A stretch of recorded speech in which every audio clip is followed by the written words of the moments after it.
आपने ये न्यूज़ ज़रूर देखी होगी क्योंकि उत्तर प्रदेश के चीफ मिनिस्टर ने इसके बारे में स्टेटमेंट दिया है। तो ज़ाहिर है कि हर बड़े मीडिया हाउस इसको रिपोर्ट कर रहे हैं और एक कंट्रोवर्सी क्रिएट हो रही है कि हलाल आखिर क्या है। मैं आम तौर पर पॉलिटिक्स पर बात करने से बचता हूँ क्योंकि पॉलिटिक्स में इंसान अपने दिमाग का नहीं बल्कि इमोशंस का इस्तेमाल करता है और आप इमोशन से किसी को समझा नहीं सकते, जबकि समझाने के लिए आपको लॉजिक, फैक्ट और डेटा की ज़रूरत होती है।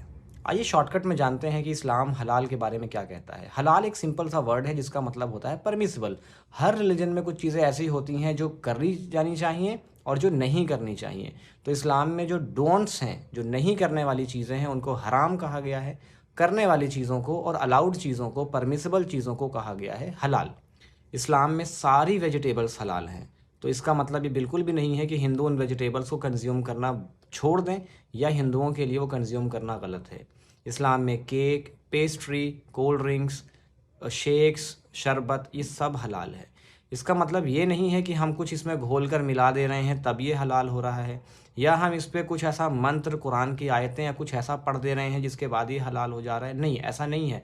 इस्लाम का एक सिंपल एकदम रूल है कि जो चीज़ें पाक हैं, साफ़ हैं, आप उसको इस्तेमाल और खाना पीना कर सकते हो।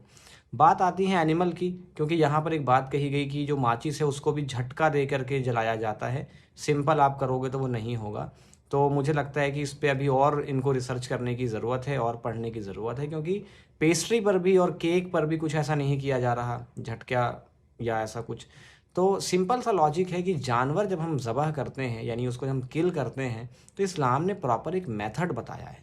तो उस मेथड से जब आप करेंगे तो वो हलाल कहलाता है। लेकिन ये सिर्फ एनिमल तक ही लिमिटेड है, ये हर चीज़ पर नहीं है। अब कोई कहे कि पेस्ट्री को आपने झटके से काट दिया तो ये हराम हो गई, तो उसके नॉलेज पर सिर्फ हम अफसोस ही कर सकते हैं और हम ये कह सकते हैं कि